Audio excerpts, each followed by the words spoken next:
Hey y'all, my name is Shanellealaine and I'm the host of the podcast tonight. And tonight I have, Your co-host, Kia Nicole. and tonight we'll be talking about credit and finances, y'all. So I feel like, we're both in our late 20s Mm-hmm. and a lot of times we're not educated about credit, we're not educated about finances and why it's important to learn this at a young age, not waiting for school, but to learn these Mm-hmm. things on your own.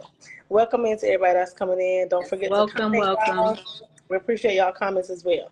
First thing that I want to hop into is what are some key factors that influence a person's credit score? That's the first part. And the second part is how can someone improve their credit score if it's currently low? Okay, before we get into that, are you sipping on anything? Oh, my bad, girl. Some Pepsi. I'm like, My bad, some Pepsi. Just Pepsi. okay, Pepsi, Nothing crazy. okay. Just Frozen uh-huh. frozen cocktail. Do a disclaimer, we are not financial advisors, CPAs, accountants, none of that. So this is strictly based on research that I have done. That's how I'm answering. Because these are tips that I need to know as well. So like she said, we might not have that knowledge, might not have gained that knowledge in high school or whatever. So there's numerous factors that impact your credit score. Some of them you may know, some you may not. So we're here to educate. Your payment history is the first one, and making sure that you're making on-time payments. That makes up 35% of your score. What you owe or your balance on, your credit makes up 30% of your score. The length of credit, your length of credit history. So if you open up your first credit card when you were 16 or 17, 18, like it goes way back, that far back. So how long you have had credit makes up 15% of your score. And having a diversified portfolio of credit. So not just credit cards, but loans and things of that sort. So credit cards, loans, mortgages, that's a part of a loan. Just having a diversified portfolio of credit. Your new credit, so any new credit that you obtain, that makes up 10% of your credit. And making sure you're not opening up too many lines of new credit like in such a short period of time, because that actually negatively impacts your credit score. So those are the things that impact your credit score. Second part of your question was, how can someone improve their credit score if it's currently low? These are also tips for anyone who has a good credit score, but maybe it's not great. So you can also do these tips as well. Some people, they're kind of stagnant. Like it's not bad, it's good, but it's like they want to get it to 800 or something. So maybe they need to know like what to do. So keep the utilization low. So don't borrow more than you are able to pay back. That's kind of the number one mistake many people make, making large purchases, knowing you're not going to be able to pay that back. And then as soon as you're late on a payment, guess what they do? They hit you with late fees. They hit you with interest fees. So just making sure that you're not borrowing more. And the rule of thumb is to make sure you're not borrowing more than 30% of what your limit is. To make on-time payments, which is what I said. And then if you are struggling to pay off your full balance, because ideally you want to pay your balance off within your cycle. So if it's a 30-day cycle, you want to have your balance be at a zero, at the end of that cycle. But if you're struggling to do that, they say try to pay it like twice a month or make multiple payments within that billing cycle instead of just doing one, if you can afford to do so. He kind of gave, the general things of what can increase your credit score. Not being too personal or like relating it to myself. This is to help everyone, whether you have good credit score, whether you have bad credit score. So, like Kia said, she touched on most of them. Never, ever, I was told this by a professional, never ever put light, your water, any small bills that you have, you never put that on your credit. Now, there's a lot of times that you can get on credit apps and they'll ask you like, oh, did you get like your utility bill? Or they'll ask you something about utility and you add it. You never do that because what happens is it looks good on your credit, but if you miss one payment, if you're behind on one payment of your water bill, if you're behind on one payment of your light bill, if you're behind on any small bills, that's not like, something pertaining to credit itself, it affects your credit score drastically. So that's something that I learned for a professional. I always thought, okay, if you put it on there, because they always tell you, oh, put it on there to boost your score. It boosts your score. But the moment you miss one payment, it affects it for a long period of time. They don't consider nothing that you've paid on time, but that one payment affects it a lot. So that's something that I learned. So the credit bureau, they'll do that. They'll try to add things like, oh, add your utility bill, add this small bill, and they try to help you to boost your credit. But what they don't tell you is if you miss that one payment, it affects you drastically. Not all the times you paid on time, but the one time you missed. So do take that into account and do your research on that as well, because I almost fell into that and I asked someone prior to me doing it, and that's how I found out. Yeah, Almost. because I was reading this financial book, and that was one of the suggestions, like put like your cell phone bill or something that you Yes. can easily just pay back. Uh, And you like let that be a tip. I don't know. uh, But I guess like you say, if you never know, things happen. So like you say, you missed that one payment. I don't know. I've never done it to know if it's true, but so yeah. that's one thing that can influence your credit score. Also, if you're doing loans, that's going to impact as well. I don't know, for colleges usually it takes like 6 months after you graduate to put on your credit. Now you can have good credit even when you have a large sum that you owe on the loan. Mhm. And there's ways to do that. Of course, Q was kind of touching on some of those, but that kind of leads into my next question. So I'll leave that for the next question. So there are small things you can do outside of adding those things to your credit. You can have multiple open lines of credit. I was also informed, it doesn't work for everyone, but just giving my opinion on it. If you, once you're approved for one credit card and you can get your credit score where you need it to be, you open multiple cards, you can have multiple lines of credit. So you can have up to 10 credit cards and you could use maybe one every month and just spend something small and replace it. And just by Mhm. you spending something small, you're keeping your lines of credit open. So what you're doing is telling them like, oh, I got this great credit. In all reality, you're not doing nothing but spending like Right. $5 You replace that, and to them, it looks really good. So that's another way to build your credit. Open a whole bunch of lines, but just don't use the funds on it without replacing it. And if you do, use like a small amount, a little 10, a little 5, a little 15, but make sure you replace it before that deadline so you can keep that credit line open. Your credit score is going to go up really fast, okay? Your credit score is currently low. What you can do is pay your credit cards back on time. Okay, paying back on time. Like she said, if you're gonna spend it, they do have what you said was like a 30%. You're not supposed to spend more than a certain amount that's on that Yeah, card. 30% of your limit.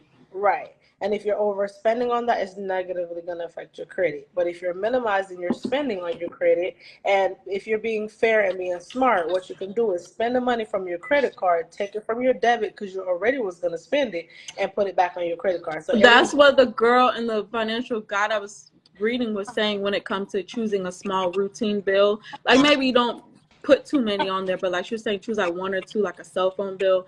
And like you're gonna use that money anyway and pay right, it. So might as well just use your credit card and then just pay that back immediately. right. So So that's kind of what was if yeah.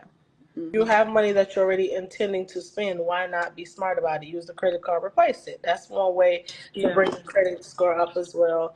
Another way is credit card companies always give you a deadline. Like they'll say, I don't know, the second of the month is your payment. Hmm. Sometimes, a lot of times when you're not as educated, and that's something I had to learn the hard way, when you're not as educated on credit, what can happen is they tell you, oh, like let's say you spent $600 and you had to use it for whatever reason, and you just can't pay it back. Like a lot of people stress they get, I gotta pay the 600 back. I gotta pay it back. I gotta pay it back, because that's what they put in your mind. Whatever you spend, you put back, but they don't break it down and tell you that if you're putting back money on your credit card, if you spent the 600 over the course of the 4 weeks in that month, you put back 200 every week. What that's gonna do is show the credit. It appears like four payments instead of one payment. So your credit card looks like, oh wow, she's putting money on there. In all reality, instead of doing that 600, what you're Hmm. doing is you're breaking it over the course of the 4 weeks. So you're building your credit. So every time they're getting payments like 3 to 4 times before your quote unquote due date. So your credit score is going to keep going up and up and up and up and Yeah. up. Yeah. Because again, right, they're looking at the fact that how often you're paying your credit card, not how much you're actually paying back. Also, you can go into a plan on your credit card and say, okay, if I'm back behind on my credit card, I could do a payment plan of $25 a month. They could put that from your checking account and put on your credit card. You can do $50 a month. They'll put that from your debit account and put on your credit card. So you can also do a payment to pay them back as well. So you could owe a whole bunch of money on your credit card, and as long as you're paying a small amount back, the credit card actually grows. with interest. Sometimes they'll open it up for you to have more funds on your credit card. You have more credit on the line. Like if sometimes they add on 500 more, sometimes they add on 1,000 because they see that you're paying it back. In all reality, you owe all this money, but because you're making the effort to pay back those small fees, you're lowering your interest rate, and you're also getting your credit score raised as well. Another good thing is to check your credit report for any errors, so you can request like a free credit report from like Experian, or there's probably other places you can request a free credit report from. And then you just look over that review. If you see anything that you're not familiar with or seems questionable, then you look into it and find ways to dispute that, because that can help boost your credit score. Something else I wanted to add to that too, a con when it comes to credit, is they used to tell me that if you check your credit score a lot, it goes down. That's actually false. Depending on what website you're using, Experian has your credit score completely free, and there is not a soft pull on your credit. Now, there's a difference too between like major credit cards and master credit cards. I don't really want to get into that, but there's just, for example, like if you're going to get a car, that's considered a hard pull on your credit. So of course it's going to affect your credit. Yeah. But if you're in a grocery store or you're in a store or something, they offer you, like, you know how they had those little promos like, oh, you sign up today and get 30% off. That's not going to affect your credit as much because it's considered a soft pull. So when I did work in retail, I used to get people to sign up for credit card all the time, baby. My mouth is real quick with it. So I sell them quick on a credit card. And all I had to hit them with, it's okay, it's a soft pull. Your credit is not going to be affected. Once they heard, I know. I used to go in stores and they used to say those same lines to me. And I used to be like, baby, you're going to get me. Once you hear a soft pull, your credit is not affected at all. It does affect it, but it doesn't drop it drastically. You just got to prove that moment is a soft pull. So there's ways around credit. Credit is a system designed to keep the lower class and some of the middle class in debt. You just have to learn ways to cheat the system and proceed with caution when it comes to credit. Don't use it as your escape for anything. You just have to proceed with caution. How important is it to have a financial safety net, and how can you start building it? It's very important. And we're going to tie it back to credit. If you have that safety net, that's your own money. You don't have to rely on, robbing Peter to pay Paul, as the old folks say, because, now you're in between a rock and a hard place. So just making sure, the rule of thumb is to save up 3 to 6 months worth of your expenses, because they say that's usually how long it takes to find another job. Like, let's say you're on hard times and maybe you lost your job. That's usually how long it may take to find another job. So have that much saved up to, you know what I'm saying, so that you could use, so you're not having to rely on a credit card, because that's just going to further put you in debt. You're borrowing money that you don't even have at the moment anyway to replace. They're just going to keep hitting you with late fees and high interest rates. And that's literally how these companies are getting rich and keeping you further oppressed. You know what I'm saying? So that's the part of just having financial freedom. And a way to do that is to just start small. So maybe save $100 a month or whatever is feasible. If you get paid bi-weekly, that's $50 every 2 weeks. Or even if you have to start small with like a little $5 here, $10 here, $20 there, but start somewhere. That's 10, 20 more than you had before, so that's my tips on that. It is a very important. My mom always tell me to have something set aside for rainy days, because rainy days are going to come even though you don't see it. That's just something she always instilled in me. And as I became an adult, I had no idea what that meant as a child. But as I grew up and, of course, have a child of my own, I'm just like, oh, this is what she mean by rainy days. Because you're going to have ups, you're going to have downs. There's going to be times inevitable. Right. You may have to, go on vacation, and you may have vacation time. But, if you come back, they may pay you that day 40 hours versus if you were here, you could maybe work a little bit more in overtime and get a little extra. So there are times that it's going to, like, your paycheck may fluctuate. Things may change. You may lose your job. There's all kind of things that can happen. The car be hating, come up with all types of problems out of nowhere. So you just don't want to be kind of like caught off guard. You want to have just something for a little rainy day, like you said, that could carry you at least till you can figure out how to get another job or figure out how to just get on your own 2 feet at that moment. So I agree with that. And how can you start building it? So there's multiple ways to start building that.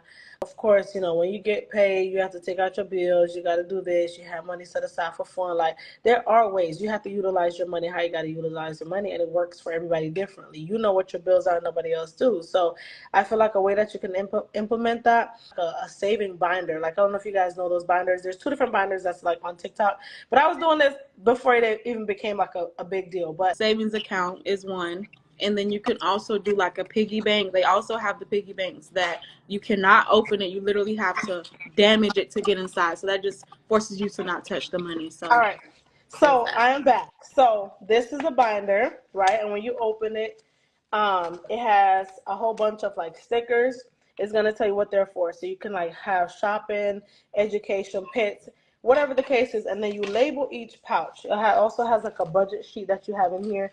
You label each pouch and what it's actually for, and you put those money to work. So basically, you could put in like a little $10, a little $15, a little $30, whatever, and you leave it in there. You forget all about it. You don't go messing with it. You don't go touch right. it. It's cash that you just forget. And then maybe you put like a deadline on it, and when you want to go ahead and like kind of, it's like a piggy bank for adults, but it's manageable. It's not as kiddie. I guess you could say you're not breaking the actual piggy No, bank. they have adult piggy banks. What I'm I'm, just yeah, telling they them. do, but it's more mature way of saving, if that makes sense. Like sometimes you Yeah, it's have like money you're in your filing account. your money and organizing it. Right. Basically, it's a way to organize your money, your So savings. sometimes you have money in your account, right? And you're like, okay, I'm gonna put money in my savings. And then you get to the store, and you get the little trigger happen. You go to swiping and swiping and swiping, and you check your account. And you're like, dang, money done pulled from my savings to my checking, and now I done use the money, right? And then you have to restart and restart and restart. So a good way to do that, if you have a pouch and you have cash in here, if you're not intentionally spending the money, you're not losing the money. Does that make sense? So that's a way to save. Use the pouch. You could save a little $5. You can save a little $10. Just make sure you're labeling each pouch, and also too, you have like amounts and balances on the back as well, so you can write the balances. I've used this, y'all, but I never wrote none down. I just had like a certain amount. Like I know I was going on vacation, so I took out like a couple hundred, put in the vacation. I also have it for, what is this one, savings, and I label them entertainment, clothing. Like you just set aside a certain amount of money to do things that you want to do, and like I said, you don't touch that money. So that actually helps for someone who's constantly like swiping and spending cards, and And sometimes you lose transferring track. funds. Right, Yeah. you lose track of that money. So when you have something like this, it kind of keep you more responsible and kind of keep you more whole. So that's one way to do it. Also, like the 100 to 101 day challenge, where you save $50 a week, and at the end of like 3 months, you end up with like $5,050. Right, that's another way to Mm-hmm. do it. So it just depends on how much you want to save and how successful you are with it. So those are little tips and tricks that we have, how to have a financial safety net and how to start building it, because you got to start somewhere. Money don't just Mm-hmm. Even if it just got to be $1. I ain't seen you. You need to come oh, on now. I know your throat dry. no, it's not. Thank you. Anyways, All that talking. Thank um, you. what are some common mistakes people make when starting to invest, and how can that be avoided? Do a disclaimer. I'm not heavy into investing Me yet. either. This is based on research. I cannot speak from personal experience, but I do hope to one day, get into investment, Right. because I do feel like as an adult, that's something that we should do.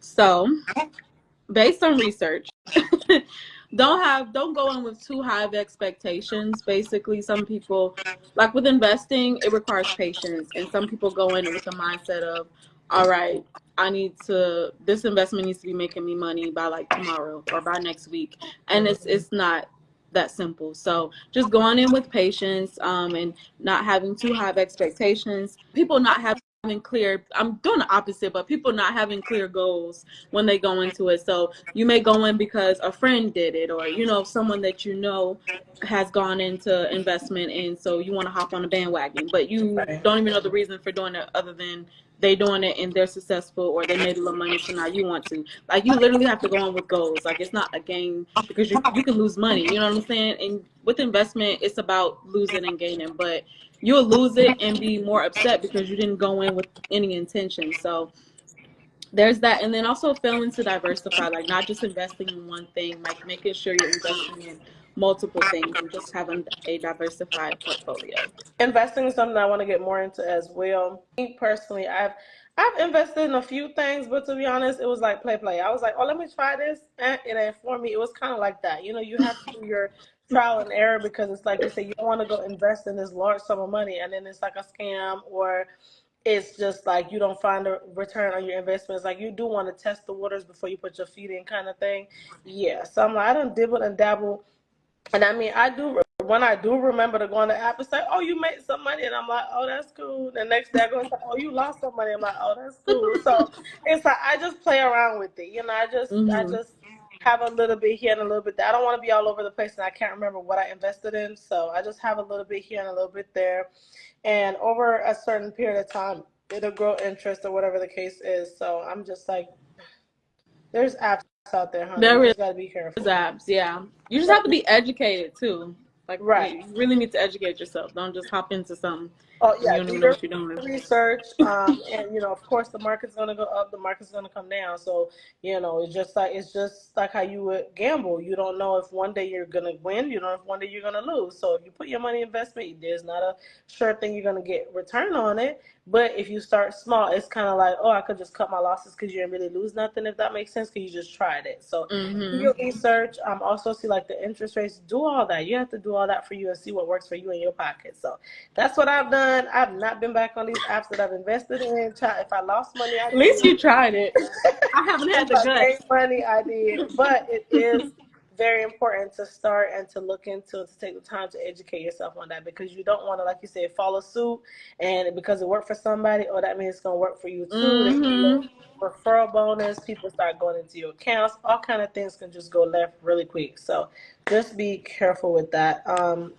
And I said, how can those mistakes be avoided? Same thing, just doing your research, educating yourself, taking the time to learn. And like, not everything that's being pushed and popular at the moment is the way to go because that might work for some people and it may not work for some.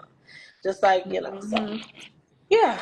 So with that being said, tonight was very much just to kind of educate y'all and to just kind of have it out there. A lot of times we're in our late 20s, so we sometimes I feel like they don't really have finances like that in high school, really to like college, maybe now, but a lot of times you got to sit there and really do the research on your own. So I wish they would push that a little bit more. Like, hey, Yes. becoming like an entrepreneur and stuff. They never really started pushing that till like a couple years ago. Like a lot of people, it's either you knew it or you didn't, but it wasn't like a wide area to get into. They're like, oh, get out, get a degree. That's what's pushed on you. Go to college, get a degree, come out, get a job. This is what you make. This is the class that you're in, lower, middle, high. Like it's very just standardized. So I feel like a lot of times I love the fact that us like Gen Z and millennials or whatever is like breaking out of that shell of like, okay, the 9 to 5, yes, we're gonna work those. Not everybody's gonna be entrepreneurs, Right. but Everybody can't. We need right, workers. How the world gonna run right, around? The world right. has to go But around. So yeah. it works for some and it doesn't work for some. But you would never know unless you really like put the effort and time into those things.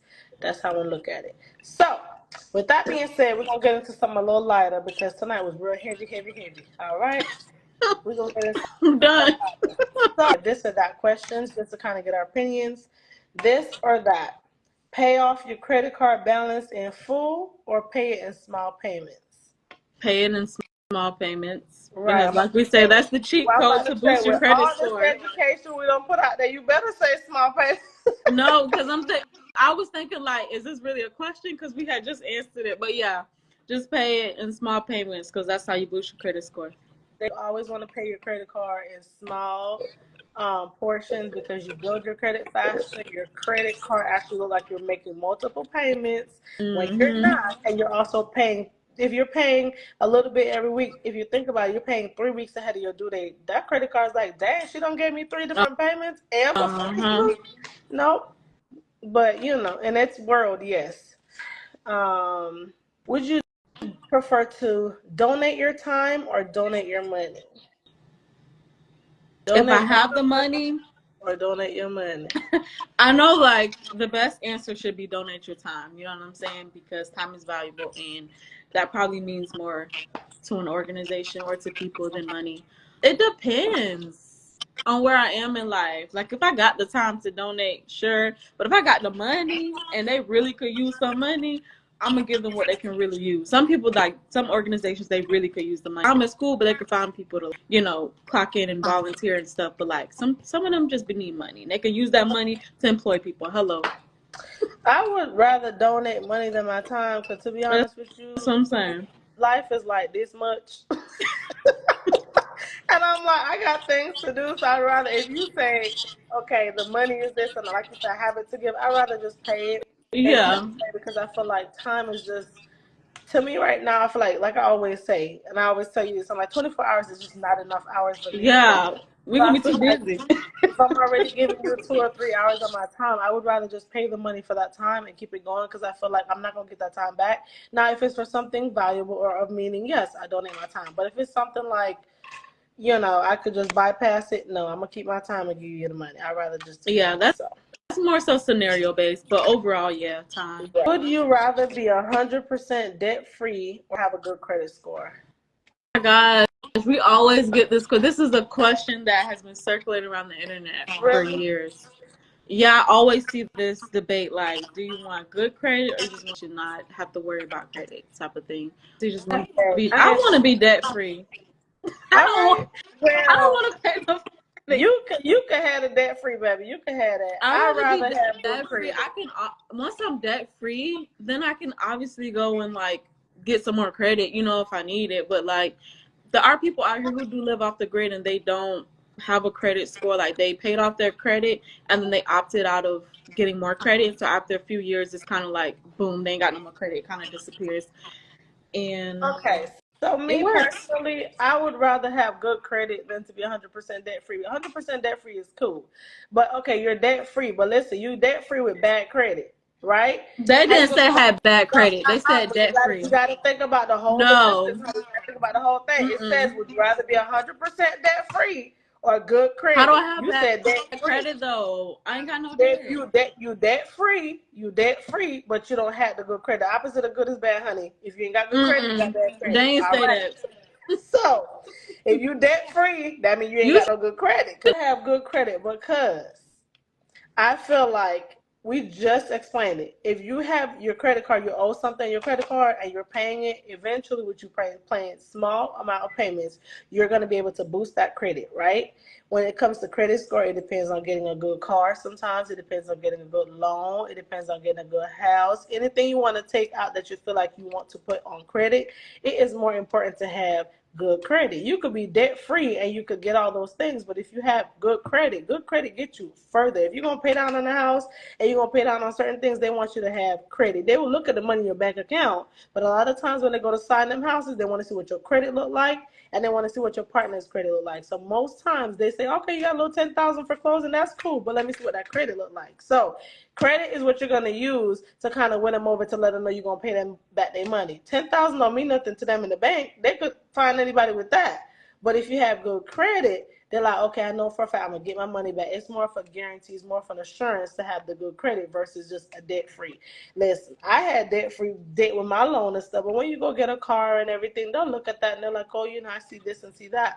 But your credit score is gonna have you paying lower on your mortgages, lower on your car payments. That's It's gonna have you true, paying sis. lower on That's true. everything. See, I need a So more background knowledge on the question because it was so general.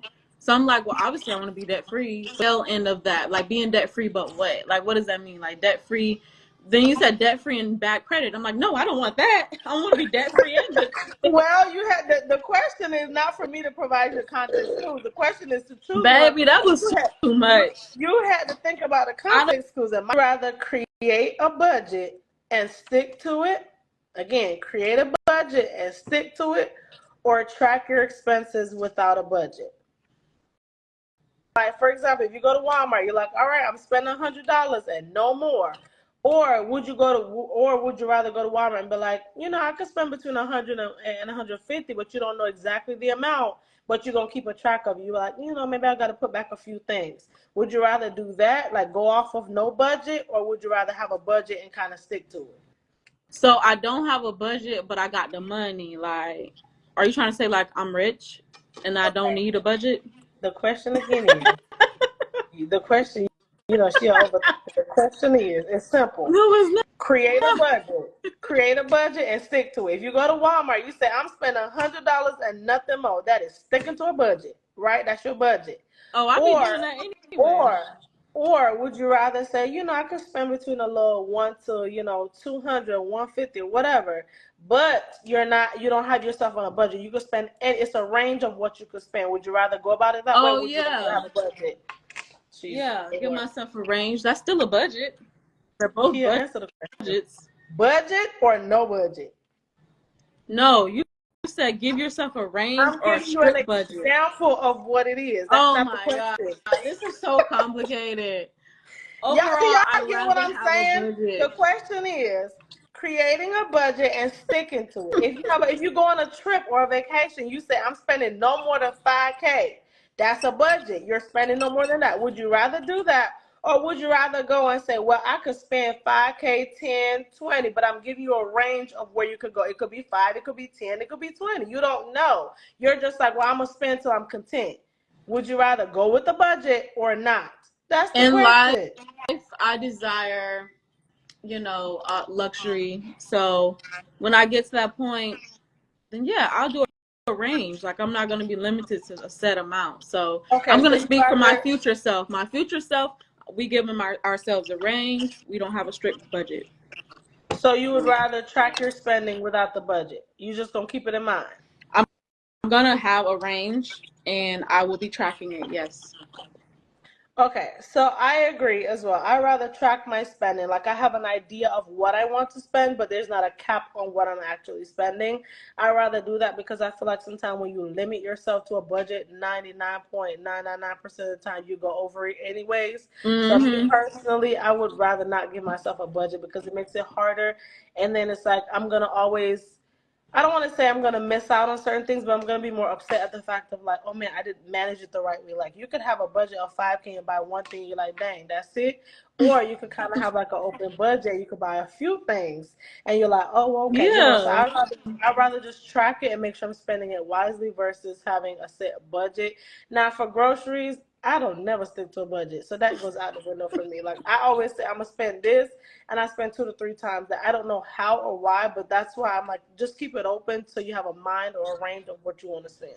It just makes life a little easier. So there's that. Now, don't complicate these questions. They're very simple. They are so complicated. They're very simple. Would you rather retire early with $1 million or retire at 65 with $2 million?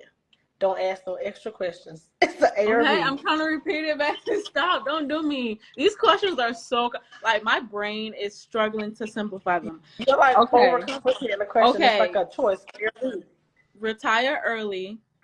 With $1 million, or would you rather retire at 65 with $2 million?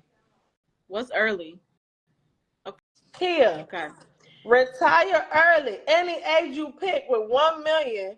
Or retire at 65 with $2 million. Just pick one. I'm gonna retire early, and I'll flip that million, invest, find ways to stretch it, baby. I'm retired late for? I don't know if I'm gonna die the next day. I agree. 65 is like not the. Why would you want to work that hard just to make twice the money when you could just invest it and flip the money at a young age? Hello. Agreed. Right, we on the same page. Cause yeah, 65 is not guaranteed, and I feel like life expectancy has went down drastically, and so I feel like 65 is just at the age of 65. Like when you're done, when they say retire, you really want to stay home, enjoy your family, friends, grandkids. Don't nobody want to get on a plane and be like, I'm going across the world. Like you really don't want to do that at 65. So I feel like if you have the opportunity to do that when you're younger, you could take that money, flip it, do what you got to do, enjoy your life while you got it. So agreed. All right. See? Simple. Yeah. All of them. That last question was the only simple one. Everything else. All right, y'all. The last question of the night. Would you rather more? The last one. This is the last one. When I say finances and credit, I mean we're going to go in and talk finances, credit, money. Ooh, baby. All of it. We went to school for sure. We learned. Be given $10,000 in cash or $10,000 in assets. 10,000 in cash or 10,000 in assets. You about to overcomplicate that. I'm trying to think cash or assets. Yeah, give me the cash and I can flip that. Invest. Okay, I don't agree. I disagree. 10K in assets is not that much. It's not. Make sure those assets don't depreciate, because the question didn't say that they appreciate. They could Okay. depreciate in value. The question, oh my goodness gracious, the question is But you got to 10,000 think about that. or 10,000 assets. I would rather say 10,000 assets. Okay, what you And the reason gonna do with why, that? for example, if you buy a house, that's an asset. So if you think about it, What house is 10,000? li- You got to be realistic. listen to what I said. 10,000 assets. You're not gonna buy a house for 10,000, but you're gonna put your money into it, right? Let's say you put your 10,000 into it. You got the house. Okay. If they give that to you cash, yes, you can invest it. You can flip it. But same thing with the house. You can rent that out for years to come. You don't invest all that money, right? You put 10,000. You rent it out. You're gonna make that 10,000 back and more.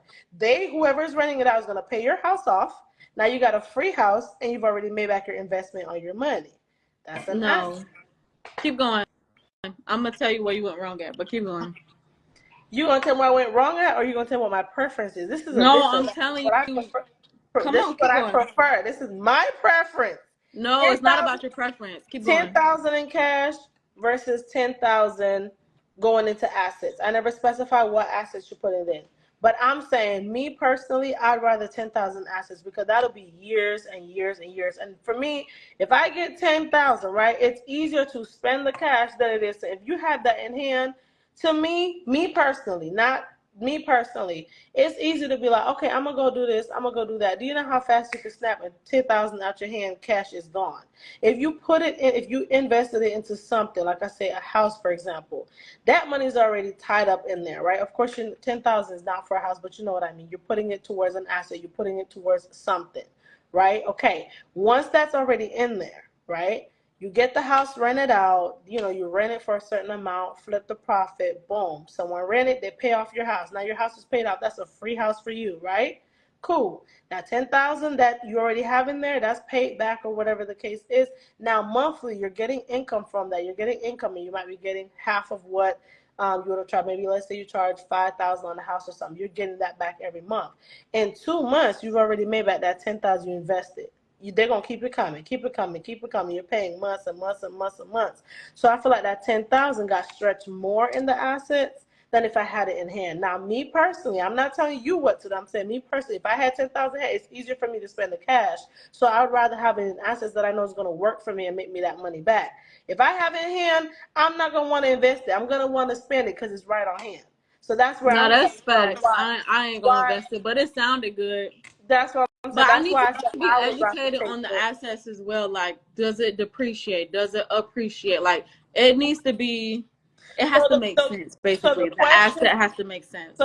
yeah, it has to make sense. But that's why I gave the example of a house. I didn't give an example of a car. Like, you can go out there, a car could wreck any second. Boom, you lost your 10K. That's why I give an example of a house. A house a little bit more to like lose, if that makes sense.